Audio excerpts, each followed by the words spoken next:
ओम अक्षस्रक्परशुं गदेशकुलिशं पद्मं धनुः कुण्डिकां दण्डं शक्तिमसिञ्च चर्मजलजं घण्टां सुराभाजनं शूलं पाशसुदर्शने च दधतीं हस्तैः प्रभालप्रभां सेवे सैरिभमर्दिनीमिह महालक्ष्मीं सरोजस्थितां श्रीगुरुभ्यो नमः हरिः ओम। ಆತ್ಮೀಯ ಪ್ರಿಯ ಪ್ರೇಕ್ಷಕ ಮಿತ್ರರೇ, ನಿಮ್ಮೆಲ್ಲರ ಜೀವನ ಶುಭದಾಯಕ, ಸಂತೃಪ್ತಿದಾಯಕ, ಲಾಭದಾಯಕವಾಗಿರಲಿ ಅಂತ ನನ್ನ ಆರಾಧ್ಯ ದೇವಿ ಹೊರನಾಡು ಅನ್ನಪೂರ್ಣೇಶ್ವರಿಯ ಪಾದಗಳಿಗೆ ನಮಸ್ಕರಿಸ್ತಾ, ಪ್ರಿಯ ಪ್ರೇಕ್ಷಕ ಮಿತ್ರರೇ, ವಿಶೇಷವಾಗಿ ವೃಷಭ ರಾಶಿಯವರ ಅಕ್ಟೋಬರ್ ತಿಂಗಳ ಮಾಸ ಭವಿಷ್ಯದ ಬಗ್ಗೆ ಈ ವಿಡಿಯೋ ನಾವು ನೋಡೋಣ. ಅಕ್ಟೋಬರ್ ತಿಂಗಳಲ್ಲಿ ವೃಷಭ ರಾಶಿಗೆ ಹೇಗಿದೆ? ವ್ಯಯನ ಅಥವಾ ಉತ್ತಮನ, ಲಾಭವ ನಷ್ಟವ? ಈ ರೀತಿಯಾಗಿ ನಾವು ಕೆಲವೊಂದು ಪ್ರಶ್ನೆಗಳನ್ನು ತಗೊಳ್ಳೋಣ. ನೋಡಿ, ಅಕ್ಟೋಬರ್ 9ನೇ ತಾರೀಕು ನಿಮ್ಮ ರಾಶಿಯಲ್ಲಿ ಇರುವಂತಹ ಗುರು ಬಂದು ವಕ್ರಿ ಆಗ್ತಾ ಇದ್ದಾರೆ. ಗುರು ಯಾವಾಗ ವಕ್ರಿ ಆಗ್ತಾರೋ ಹಾಗಾಗಿ ನಿಮ್ಮ ರಾಶಿಯಿಂದ ಹಿಂದಿನ ರಾಶಿಗೆ ಪ್ರಯಾಣವನ್ನು ಬೆಳೆಸ್ತಾರೆ. ಬಟ್ ಅಕ್ಟೋಬರ್ ತಿಂಗಳಲ್ಲಿ ಆ ಫಲ ನಿಮಗೆ ಶುಭ ಮತ್ತು ಅಶುಭ ಎರಡರಲ್ಲಿ ಯಾವುದೂ ಸಿಗೋದಿಲ್ಲ. ಆದರೆ ಗುರು ನಿಮ್ಮ ರಾಶಿಯಲ್ಲಿ ಇದ್ದಾರೆ ಅಂತಂದ್ರೆ ಒಂದು ಹಂತಕ್ಕೆ ಸ್ಯಾಟಿಸ್ಫ್ಯಾಕ್ಷನ್, ಒಂದು 50% ನಮಗೆ ಗುರುವಿನ ಒಂದು ಸ್ಥಾನ ಇದೆಯಪ್ಪ. ಈಗ ಇಲ್ಲಿಂದ ಬೆಳಕನ್ನು ನೀವು ಟಾರ್ಚ್ ಆನ್ ಮಾಡಿದ್ರೆ ಆ ಟಾರ್ಚ್ ಎಲ್ಲಿವರೆಗೂ ಆ ಬೆಳಕಿನ ಶಕ್ತಿ ಇರುತ್ತೋ ಅಲ್ಲಿವರೆಗೂ ಬೆಳಕು ಹೊಡಿತಾ ಇರುತ್ತೆ. ಆದರೆ ಟಾರ್ಚ್ ನಿಮ್ಮ ಹತ್ರನೇ ಇರುತ್ತೆ, ಅದೊಂದು ಧೈರ್ಯ. ಟಾರ್ಚ್ ನಮ್ಮ ಹತ್ರ ಇದೆ ಅನ್ನುವಂಥ ಧೈರ್ಯ, ಬೆಳಕು ಕಾಣ್ತಾ ಇದೆ ಅನ್ನುವಂಥದ್ದು ಧೈರ್ಯ. ಅರ್ಥ ಆಯ್ತಾ? ಆದರೆ ಆ ಟಾರ್ಚನ್ನು ತಗೊಂಡು ನೀವು ಹೋಗ್ತಾ ಇದ್ರೆ ಮಾತ್ರ ನಿಮಗೆ ಬೆಳಕು ನಿಮಗೆ ದಾರಿ ತೋರಿಸುತ್ತೆ, ಇಲ್ಲ ಅಂತಂದ್ರೆ ದಾರಿ ತೋರಿಸಲ್ಲ. ಅದಕ್ಕೆ ಮೂಲ ಅದ್ರ ಒಳಗಡೆ ಇರ್ತಕ್ಕಂಥ ಶೆಲ್ಲು. ಯಾಕೆ ಇದನ್ನು ಹೇಳ್ತಾ ಇದ್ದೀನಿ ಅಂತಂದ್ರೆ, ಗುರು ನಿಮ್ಮ ರಾಶಿಯಲ್ಲೇ ಇದ್ದು ನಿಮಗೆ ಟಾರ್ಚ್ ಆಗಿ ನಿಮಗೆ ಬೆಳಕನ್ನು ಕೊಡ್ತಾ ಇದ್ದಾರೆ. ಅದರ ಒಳಗಡೆ ಇರುವಂಥ ಶೆಲ್ಲನ್ನು ನೀವು ಸಂಪಾದನೆ ಮಾಡಬೇಕು. ಅರ್ಥಾತ್ ಸ್ವಲ್ಪ ಗುರುವಿನ ಬಲ ಅನ್ನುವಂಥದ್ದು ನಿಮಗೆ ಸಿಗಬೇಕು. ಸಾಧ್ಯವಾದಷ್ಟು ಗುರು ಜಪ,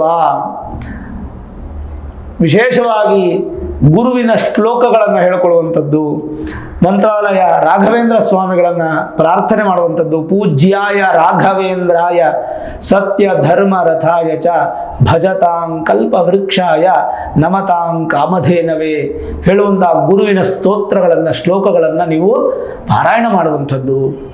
ಇಲ್ಲವಾ ಶೃಂಗೇರಿ ಶಂಕರಾಚಾರ್ಯರನ್ನ, ಸದಾಶಿವ ಸಮಾರಂಭಾಂ ಶಂಕರಾಚಾರ್ಯ ಮಧ್ಯಮಾಂ ಅಸ್ಮದಾಚಾರ್ಯ ಪರ್ಯಂತಾಂ ವಂದೇ ಗುರು ಪರಂಪರಾಂ, ಇಲ್ಲ ರಾಮಾನುಜಾಚಾರ್ಯರನ್ನೋ ಅಥವಾ ಮಧ್ವಾಚಾರ್ಯರನ್ನೋ ಅಥವಾ ಗುರು ದಕ್ಷಿಣಾಮೂರ್ತಿಯರನ್ನೋ ಅಥವಾ ಹಯಗ್ರೀವರನ್ನೋ ಅಥವಾ ಶಿರಡಿ ಸಾಯಿನಾಥರನ್ನು ಅಥವಾ ನೀವು ನಂಬಿರ್ತಕ್ಕಂಥ ಗುರುಗಳನ್ನು, ಗುರುವನ್ನ ಪ್ರಾರ್ಥನೆ ಅಥವಾ ಗುರು ಸ್ತೋತ್ರಗಳನ್ನು, ಭಜನೆ, ಪಾರಾಯಣ, ಜಪಗಳನ್ನು ಮಾಡೋದ್ರಿಂದ ಮೇಷರಾಶಿಯವರಿಂದ ಪಾರಾಯಣ ಅಥವಾ ಜಪ ಮಾಡೋದ್ರಿಂದ ವೃಷಭ ರಾಶಿಯವರಿಗೆ ವಿಶೇಷವಾದ ಫಲ ಅಕ್ಟೋಬರ್ ತಿಂಗಳಲ್ಲಿ ಸಿಗುತ್ತೆ.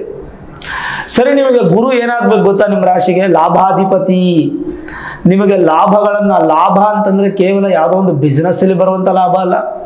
ಕುಟುಂಬ ಲಾಭ, ಸಂತಾನ ಲಾಭ, ಪತ್ನಿ ಲಾಭ, ಧನ ಲಾಭ, ಆಯುಷ್ಯ ಲಾಭ, ಆರೋಗ್ಯ ಲಾಭ, ಗೃಹ ಲಾಭ, ವಾಹನ ಲಾಭ, ಹೀಗೆ ಹಲವಾರು ಲಾಭಗಳಿಗೆ ಅಧಿಪತಿಯಾದಂಥ ಗುರು ವೃಷಭ ರಾಶಿಯವರಿಗೆ ಲಾಭ ಸ್ಥಾನಾಧಿಪತಿಯಾದಂಥ ಗುರು ನಿಮ್ಮ ರಾಶಿಯಲ್ಲೇ ಇರತಕ್ಕಂಥದ್ದು ಬಹಳ ವಿಶೇಷವಾದಂಥ ವಿಚಾರ. ಹಾಗೆ ಅಷ್ಟಮಾಧಿಪತಿನೂ ಹೌದು, ಅಂದರೆ ಅದೃಷ್ಟ ಸ್ಥಾನಕ್ಕೆ ಅಧಿಪತಿನೂ ಅವರೇ. ಓವರಾಲ್ ನೋಡಿದಾಗ ಗುರುವಿನ ಅನುಗ್ರಹ ನಿಮ್ಮ ಮೇಲೆ ಇದೆ. ಅದನ್ನು ಪಡ್ಕೊಳ್ಳೋಕ್ಕೆ ಗುರುವಿನ ಸೇವೆ ಅಥವಾ ಜಪವನ್ನು ಮಾಡುವಂಥದ್ದು ಮಾತ್ರ ಮರಿಬೇಡಿ. ಇನ್ನು ಶನಿನ ಭಾಗ್ಯಾಧಿಪತಿನವರೇ, ದಶಮಾಧಿಪತಿನವರೇ, ಹಾಗಾಗಿ ನಿಮ್ಗೇನು ಸಮಸ್ಯೆ ಇಲ್ಲ. ನಿಮ್ಮ ರಾಶಿಯಾಧಿಪತಿ ಶುಕ್ರನಿಗೆ ಶನಿ ಮಿತ್ರನಾಗ್ತಾನೆ. ಶನೇರ್ ಮಿತ್ರ ಶುಕ್ರ ಅಂತ ಹೇಳುತ್ತೆ. ಹಾಗಾಗಿ ಶುಕ್ರ ನಿಮ್ಮ ರಾಶಿಯಾಧಿಪತಿ ಆದ್ರಿಂದ ಯಾವುದೇ ಭಯಪಡೋ ಅವಶ್ಯಕತೆ ಇಲ್ಲ. ಗುರುಬಲ ಇಲ್ವಾ ಗುರುಗಳೇ ಅಂದರೆ ಗುರುಬಲ, ಗುರುನೇ ನಿಮ್ಮ ರಾಶಿಯಲ್ಲಿದ್ದರೆ 50% ಅಷ್ಟು ನೀವು ಫಲವನ್ನು ಪಡಿಬಹುದು. ಗುರುಬಲದ ಫಲ ನಿಮಗೆ ಸಿಗಬಹುದು. ಹಾಗಾಗಿ ಚಿಂತೆ ಮಾಡೋ ಅವಶ್ಯಕತೆ ಖಂಡಿತ ಇಲ್ಲ. ಅಲ್ಲಿಗೆ ಎರಡನೇ ವಿಚಾರ ಆಯಿತು. ಮೂರನೇ ವಿಚಾರ ಏನಪ್ಪಾ ಅಂತಂದ್ರೆ, ರಾಶಿಯಿಂದ 12 ಮತ್ತು 7ನೇ ಮನೆ ಅಧಿಪತಿ ಆಗಿರತಕ್ಕಂಥ ಕುಜ 2ನೇ ಮನೆಯಲ್ಲಿ ಇದ್ದಾರೆ. ಎರಡನೇ ಮನೆಯಲ್ಲಿ ಕುಜ ಇದ್ರೆ ಏನು? ಅದನ್ನ ಕುಜ ದೋಷ ಅಂತ ಕರಿತೀವಿ ನಾವು. ದ್ವಿತೀಯ ಸ್ಥಾನೇ ಸ್ಥಿತಃ ಕುಜ ದೋಷೋ ಭವತಿ. ಸ್ವಲ್ಪ ವ್ಯಾಜ್ಯಗಳಾಗೋದು ಜಾಸ್ತಿ ಈ ತಿಂಗಳು ನಿಮಗೆ. ವ್ಯಾಜ್ಯಗಳು ಅಂದರೆ ಜಗಳಗಳು, ಕೋಪ ಬರುವಂಥದ್ದು, ಅಗ್ರೆಸಿವ್ನೆಸ್, ದಿಢೀರ್ ಅಂತ ಕೋಪ ಬಂದ್ಬಿಡೋದು. ಆಮೇಲೆ ಸುಮ್ಮನೆ ಉದ್ವೇಗಕ್ಕೆ ಒಳಗಾಗ್ಬಿಡ್ತೀರಾ, ಆತುರದ ನಿರ್ಧಾರಗಳನ್ನು ತಗೊಳ್ಬೇಡಿ. ಮೇಷರಾಶಿಯವರು ಯಾವುದೇ ನಿರ್ಧಾರ ತಗೊಳ್ಳೋದಕ್ಕೂ ಮೊದಲು ನಿಮ್ಮ ಮೂಲ ಜಾತಕವನ್ನು ಒಮ್ಮೆ ನುರಿತ ಜ್ಯೋತಿಷ್ಯರಿಗೆ ತೋರಿಸಿ, Vedic astrology, higher astrology predictions ಅನ್ನು ಮಾಡಿಸಿ, ನಾನು ಈ ಸಂದರ್ಭದಲ್ಲಿ ಗೋಚಾರ ಹಾಗೂ ಜನ್ಮ ಜಾತಕದ ಪ್ರಕಾರ ಒಂದು ಡಿಸಿಷನ್ ತಗೊಳ್ಳಿಕ್ಕೆ ಸರಿ ಇದೆಯಾ ಅನ್ನುವಂಥ ಪ್ರಶ್ನೆಯನ್ನು ಕೇಳಿ, ಸರಿ ಇದೆ ಅಂದಮೇಲೆ ನೀವು ಮುಂದೆ ಹೋಗಿ, ಇಲ್ಲ ಅಂದರೆ ಖಂಡಿತ ಮುಂದೂಡುವಂಥದ್ದು ಒಳ್ಳೆಯದು. ಉದ್ವೇಗದಿಂದ ತಗೊಂಡಂಥ ಡಿಸಿಷನ್ಸ್ ಅಲ್ಲಿ ಲಾಸ್ ಆಗಿ ಸಮಸ್ಯೆಗಳನ್ನು ಉತ್ಪತ್ತಿ ಮಾಡಿಕೊಳ್ಳುವಂಥ ಸಾಧ್ಯತೆಗಳು ಹೆಚ್ಚಿರುತ್ತೆ. ಹಾಗಾಗಿ ಎಚ್ಚರಿಕೆ. ಇದೊಂದಾಯ್ತಲ್ಲ. ಇನ್ನು ನಿಮಗೆ ಸಪ್ತಮಾಧಿಪತಿ ಹಾಗೂ ವ್ಯಯಾಧಿಪತಿ ಎಂದೇ ದುಡ್ಡನ್ನು ಅಥವಾ ಇನ್ನೊಂದು ಮತ್ತೊಂದು ಕಳೆಯುವಂಥವನು ಕುಜನೇ ಆಗ್ತಾನೆ, ವಿವಾಹ ಶುಭ ಕಾರ್ಯ ಇತ್ಯಾದಿ ಕೊಡುವಂಥವನು ಕುಜನೇ ಆಗ್ತಾನೆ. ಈ ಎರಡಕ್ಕೂ ಅಧಿಪತಿಯಾದಂಥ ಸದ್ಯಕ್ಕೆ ಈ ಒಂದು ತಿಂಗಳಿಗೆ ಅಧಿಪತಿಯಾದಂಥ ಕುಜ ದ್ವಿತೀಯ ಭಾವದಲ್ಲಿರ್ತಕ್ಕಂಥದ್ದು ಅಷ್ಟೊಂದೇನು ಬಳಿತಲ್ಲ. ಆದರೂ ಕುಜ ಶಾಂತಿ ಆಗಲಿಕ್ಕೆ ಬಹಳ ಸರಳ ಪರಿಹಾರಗಳಿದೆ. ಅದು ನಾನು ನಿಮ್ಗೆ ಹೇಳ್ತೀನಿ, ತುಂಬ ಈಸಿ ಪರಿಹಾರ. ಅದನ್ನು ಮಾಡಿಬಿಟ್ರೆ ಸಾಕು, ಖಂಡಿತ ಒಳ್ಳೆಯದಾಗುತ್ತೆ. ಸರಿ, ಹಾಗಾದರೆ ಲಗ್ನ, ರಾಶಿ, ನವಾಂಶ, ಭೇದ, ಅಷ್ಟಕ ವರ್ಗ, ಭಾವ, ದಶ, ಭುಕ್ತಿ ಇಷ್ಟೆಲ್ಲವನ್ನು ನಾವು ಜನ್ಮ ಜಾತಕದಲ್ಲಿ ನೋಡಬೇಕಾಗುತ್ತೆ. ಇದ್ರೂ ಸಹ ರಾಶಿಯಿಂದ ದ್ವಿತೀಯ ಮತ್ತು ಪಂಚಮಾಧಿಪತಿಯಾಗಿರತಕ್ಕಂಥ ಬುಧ ಸದ್ಯಕ್ಕಂತೂ ಮಿತ್ರ ಸ್ಥಾನದಲ್ಲಿದ್ದಾರೆ. ಹಾಗಾಗಿ ಏನು ಕುಟುಂಬ ಸೌಖ್ಯವೋ ಅಥವಾ ಕುಟುಂಬದಲ್ಲಿ ತೊಂದರೆಗಳೋ ಆ ಥರದ್ದೆಲ್ಲ ಏನಿಲ್ಲ. ಕುಟುಂಬ ಸೌಖ್ಯ ವೃದ್ಧಿ ಆಗುತ್ತೆ, ತೊಂದರೆಗಳಿರಲ್ಲ, ತಕ್ಕ ಮಟ್ಟಿಗೆ ಧನ ವೃದ್ಧಿ ಆಗುತ್ತೆ. ಮಾತಿನಿಂದ ಒಂದು ಒಳ್ಳೆ ಲಕ್ಷಣಗಳು ಕಾಣುತ್ತೆ. ನಿಮ್ಮ ಮಾತು ನಿಮಗೆ ಗೆಲುವನ್ನು ತಂದುಕೊಡುತ್ತೆ. ವಿದ್ಯಾರ್ಥಿಗಳಿಗೆ ವಿದ್ಯಾಭ್ಯಾಸದಲ್ಲೂ ಕೂಡ ತೊಂದರೆ ಇಲ್ಲ.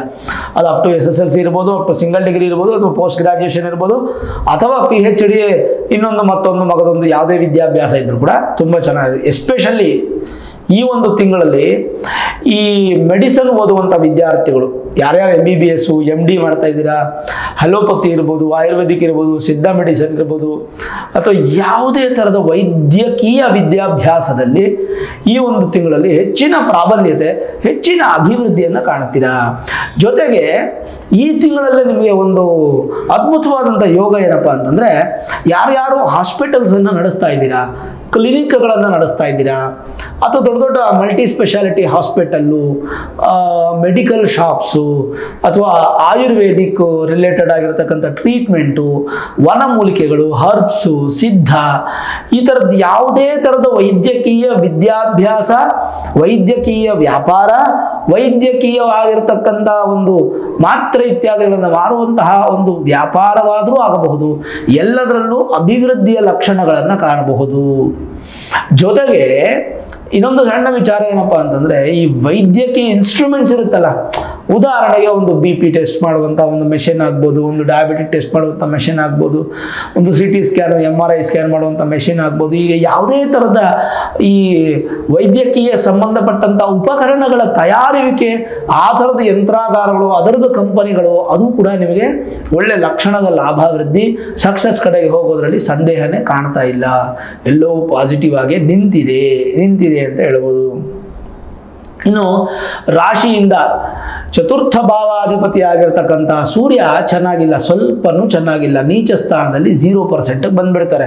ಹಾಗಾಗಿ ಈ ರಾಜಕೀಯ ವ್ಯಕ್ತಿಗಳಿಗೆ, ಸರ್ಕಾರದ ಉದ್ಯೋಗ ಮಾಡುವಂಥವ್ರಿಗೆ ಈ ತಿಂಗಳು ಅಷ್ಟೊಂದು ಲಕ್ಷಣಗಳು ಕಾಣ್ತಾ ಇಲ್ಲ. ವೃಷಭ ರಾಶಿಯವ್ರಿಗೆ ಹೇಳ್ಕೊಳ್ಳೋಷ್ಟು ಸಂತೋಷವನ್ನು ಪಡೆಯುವಂಥದ್ದು ಎಲ್ಲೂ ಕಾಣ್ತಾ ಇಲ್ಲ. ಮೇಲಾಗಿ ಎಚ್ಚರಿಕೆ, ಏನಾದರೂ ನಿಮ್ಮ ಮೇಲೆ ಅಪವಾದ, ಅಪನಿಂದನೆ ಬರುವಂಥ ಸಾಧ್ಯತೆ, ಗಾಯ ಮಾಡ್ಕೋತೀರಾ, ದೇಹದಲ್ಲಿ ಆರೋಗ್ಯದಲ್ಲಿ ಸ್ವಲ್ಪ ಸಮಸ್ಯೆಗಳನ್ನು ಉತ್ಪತ್ತಿ ಮಾಡಿಕೊಳ್ಳುವಂಥ ಸಾಧ್ಯತೆ, ಸ್ವಲ್ಪ ಎಚ್ಚರವಾಗಿರಿ. ಸಾಧ್ಯವಾದಷ್ಟು ಸೂರ್ಯ ನಮಸ್ಕಾರ ಮಾಡಿ, ಸೂರ್ಯನನ್ನು ಪ್ರಾರ್ಥನೆ ಮಾಡಿ, ಸೂರ್ಯನಿಗೆ ಒಂದು ದರ್ಶನ ಮಾಡುವಂಥದ್ದು, ಅಂದರೆ ಸೂರ್ಯನ ದೇವಸ್ಥಾನಕ್ಕೆ ಹೋಗಿ ಬರುವಂಥದ್ದು, ನವಗ್ರಹಗಳಲ್ಲಿ ಮಧ್ಯದಲ್ಲಿರ್ತಕ್ಕಂಥ ಸೂರ್ಯನ ಕುರಿತಾಗಿ ಕೆಂಪು ಪುಷ್ಪಗಳಿಂದ ಅರ್ಚನೆ ಮಾಡಿಸುವಂಥದ್ದು, ಇದೆಲ್ಲ ಸ್ವಲ್ಪ ಮಾಡಿಸ್ಕೊಂಡ್ರೆ ಉತ್ತಮನೇ ನನ್ನ ಪ್ರಕಾರ. ಯಾಕೆಂದರೆ ಎಲ್ಲದಕ್ಕೂ ಕೂಡ ನೀವು ಭಾಳ ಇಂಪಾರ್ಟೆಂಟ್ ಆಗಿ ನೋಡಬೇಕು. ಜೊತೆಗೆ ನಿಮ್ಮ ರಾಶ್ಯಾಧಿಪತಿ ಹಾಗೂ ಷಷ್ಠಾಧಿಪತಿಯಾದಂತಹ ಶುಕ್ರನು ಕೂಡ ಸಪ್ತಮದಲ್ಲೇ ಇದ್ದಾರೆ. ಸಪ್ತಮ ಶುಕ್ರ ಬಹಳ ವಿಶೇಷ. ಪಂಚಮ ಕೇತು, ಸಪ್ತಮ ಶುಕ್ರ ಇದೆಲ್ಲ ಒಳ್ಳೆಯನ್ನ ಕೊಡುತ್ತೆ. ಹಾಗಾಗಿ ನೀವೇನು ಅದರ ಬಗ್ಗೆ ಏನು ನೆಗೆಟಿವ್ ಆಗಿ ಚಿಂತನೆ ಮಾಡೋ ಅವಶ್ಯಕತೆ ಇಲ್ಲ. ಆದರೆ ಈ ಒಂದು ತಿಂಗಳಲ್ಲಿ ಯಾವುದೇ ಯೋಗಗಳಿಲ್ಲ. ಒಂದು ಪರಿವರ್ತನಾ ಯೋಗ ಇಲ್ಲ, ಒಂದು ಭದ್ರ ಯೋಗ ಇಲ್ಲ, ಒಂದು ಹಂಸ ಯೋಗ ಇಲ್ಲ, ಒಂದು ಮಾಳವ್ಯ ಯೋಗ ಇಲ್ಲ. ಏನಪ್ಪ ಅಂದರೆ ಶಶಮಹಾಪುರುಷ ಯೋಗ ಇದೆ, ಅದು ಕೂಡ ನಿಮಗೆ ಭಾಗ್ಯಾಧಿಪತಿ ದಶಮದಲ್ಲೇ ಇದ್ದಾರೆ. ಭಾಗ್ಯಾಧಿಪತಿ ಭಾಗ್ಯದಲ್ಲೇ ಇದ್ಬಿಟ್ರೆ ಅದೊಂಥರ. ಹಾಗಾಗಿ ಯಾವುದೇ ಯೋಗಗಳು ಈ ತಿಂಗಳಲ್ಲಿ ದೊಡ್ಡ ಪ್ರಮಾಣದಲ್ಲಿ ಕಾಣ್ತಾ ಇಲ್ಲ. ಸ್ವಲ್ಪ ಆರೋಗ್ಯದ ಕಡೆ ಹೆಚ್ಚು ಗಮನ ಕೊಡಬೇಕು. ಏನು ಒಂದು ಪ್ಲಸ್ ಪಾಯಿಂಟ್ ಅಂತಂದ್ರೆ 11ನೇ ಮನೆಯಲ್ಲಿ ರಾಹು. ಏನು ಹೇಳುತ್ತೆ ಏಕಾದಶದಲ್ಲಿ ರಾಹು?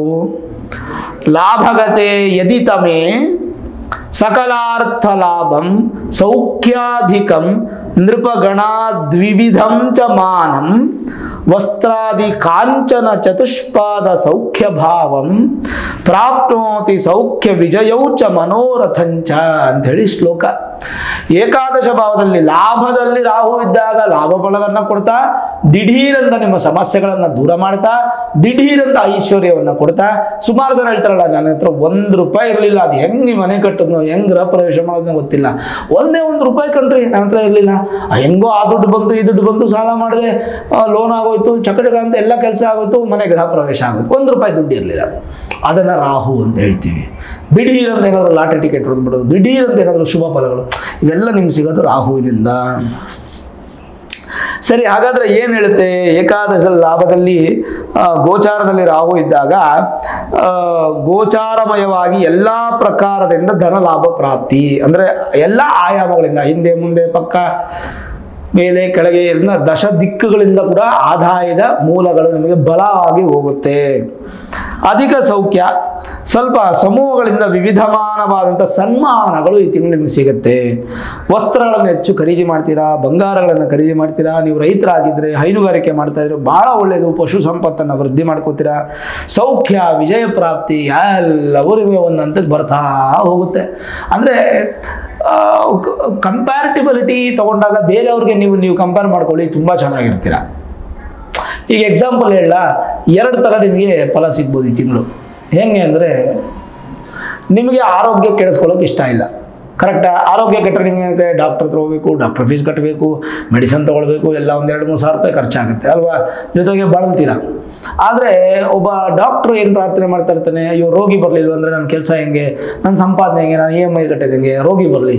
ಅಂದರೆ ಡಾಕ್ಟ್ರಿಗೂ ಭಗವಂತ ಅನುಗ್ರಹ ಮಾಡಬೇಕು, ರೋಗಿಗೂ ಅನುಗ್ರಹ ಮಾಡಬೇಕು.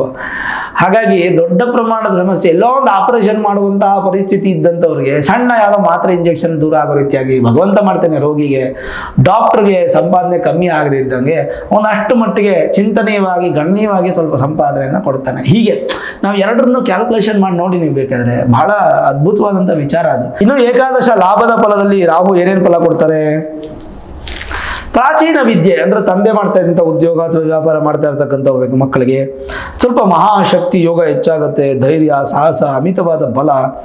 ಆಮೇಲೆ ಈ ಸಾಫ್ಟ್ವೇರ್ ಇಂಡಸ್ಟ್ರಿಯಲ್ಲಿ ಇರ್ತಕ್ಕಂಥವ್ರು, ಎಸ್ಪೆಷಲಿ ರೋಹಿಣಿ ನಕ್ಷತ್ರ ವೃಷಭ ರಾಶಿಯವರು, ಆಮೇಲೆ HR ಡಿಪಾರ್ಟ್ಮೆಂಟ್ ಇರ್ತಕ್ಕಂಥವ್ರು, ಓವರಾಲ್ ನೋಡಿದಾಗ ಒಂದು ಹಂತಕ್ಕೆ ಬಲಿಷ್ಠವಾದ, ಅತಿ ಬಲಿಷ್ಠವಾದ ಫಲ. IT-BT ಸಾಫ್ಟ್ವೇರ್ ಉದ್ಯೋಗ ಅಂತೂ ತುಂಬ ಚೆನ್ನಾಗಿರುತ್ತೆ. ಫಿನಾನ್ಷಿಯಲ್ ಅನಾಲಿಸಿಸ್ಟ್ ಮಾಡುವಂಥವ್ರಿಗೆ, ಆಮೇಲೆ ಕಂಪ್ಯೂಟರ್ ರಿಲೇಟೆಡ್ ಆಗಿರ್ತಕ್ಕಂಥ ಯಾವುದಾದ್ರೂ ಒಂದು ವೃತ್ತಿಯಲ್ಲಿ ಕೂಡ ನಿಮಗೆ ವೃದ್ಧಿಯನ್ನು ಕಾಣ್ಬೋದು, ದೀರ್ಘಾಯುಷ್ಯವನ್ನು ಪಡಿಬೋದು.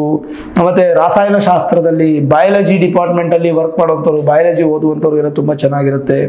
ಪತ್ತೇದಾರಿ, ಜರ್ನಲಿಸಮ್ಮು, ಮತ್ತು CBI, CID, ಪೊಲೀಸರು, ಈ ಥರದಂಥವ್ರಿಗೆಲ್ಲರಿಗೂ ತುಂಬ ಚೆನ್ನಾಗಿರುತ್ತೆ ಈ ತಿಂಗಳು. ವಿಶೇಷ ಜ್ಞಾನ ಸಿಗುತ್ತೆ.